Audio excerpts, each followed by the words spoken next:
Okay, so we're working Yaga on Oh, another urban trail today, and I'm really loving this location. This is a great place because you've got some really good productive source in the vegetation, and then when we're mixing into the hard surface, this cobblestone, it's absolutely wonderful for holding odor.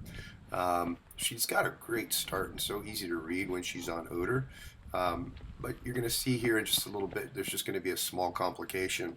And what I'm really liking is that, in the past, you've voiced concerns about how fast she gets and how frantic she gets when she's losing odor.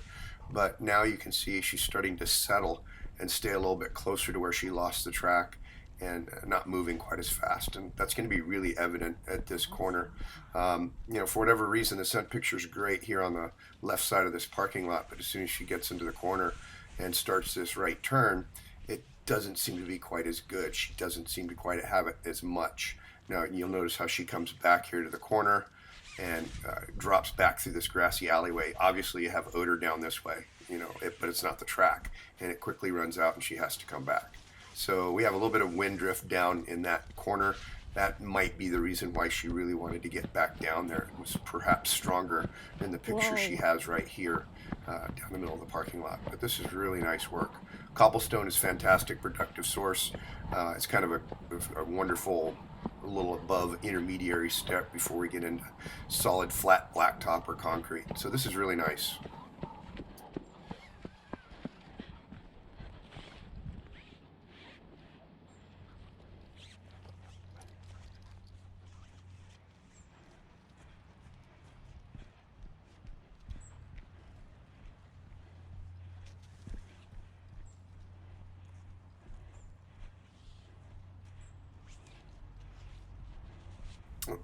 One of the things that dogs have a tendency to do quite a bit is try to cut their tracks a little bit to make time.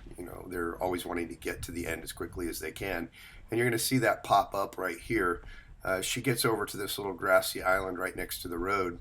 She's going to start to head across the street and then abandons that thought process. And you're going to see that here in just a minute.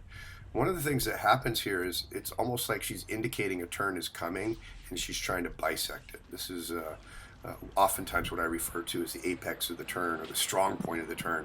If the wind or the scent Oh picture no. is on the inside of the turn, then I have a tendency to want to cut it. But obviously, the scent wasn't very good on the other side of the road, so she's forced to come back along the track line.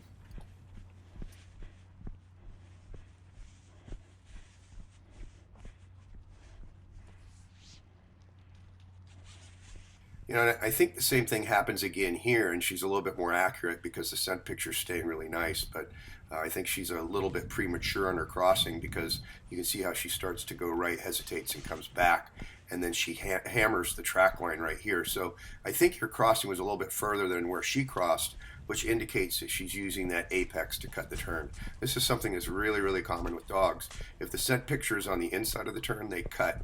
If the scent picture is to the outside, they'll go to the outside of the turn and sometimes past it. And if the wind is at their back, a lot of times they're going to overshoot the turn and then have to come back. This is because of the bulk of that human odor is blowing past or in between the track line. So she's doing a great job of working this scent picture. She's getting a little bit frantic right here, but overall, I think she's staying pretty damn focused and not moving as fast as she used to. And so she's thereby staying quite a bit more accurate.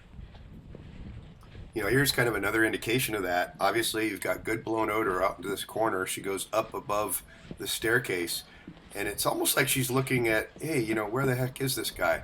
I thought he was here. That's because the scent picture is so strong in this corner for whatever reason that she's has to check it out. It may not necessarily be where the track is, but this is where your blown human odor is. And there's absolutely nothing wrong with the dog working that scent picture that way. We can't necessarily expect 100% accuracy on a track line when the scent picture is deviating from the track line, and that's one of the things that'll happen in a big open parking lot like this. Okay, especially when you start getting sun beating down on it. Now, nicely, you have a pretty overcast day, so that's not the problem, but you're still going to get a little bit of that happening. So this is a beautiful track. I love how she's working. We're really getting some great progression. And I think one of the things I love the most is that she's starting to slow down when she runs into a problem. And she's doing this on her own just through the repetition of the patterns that we're doing.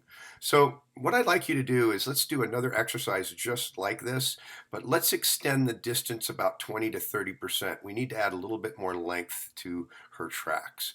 And we're going to continue this for at least 4 or 5 more trails. Great work. Beautiful.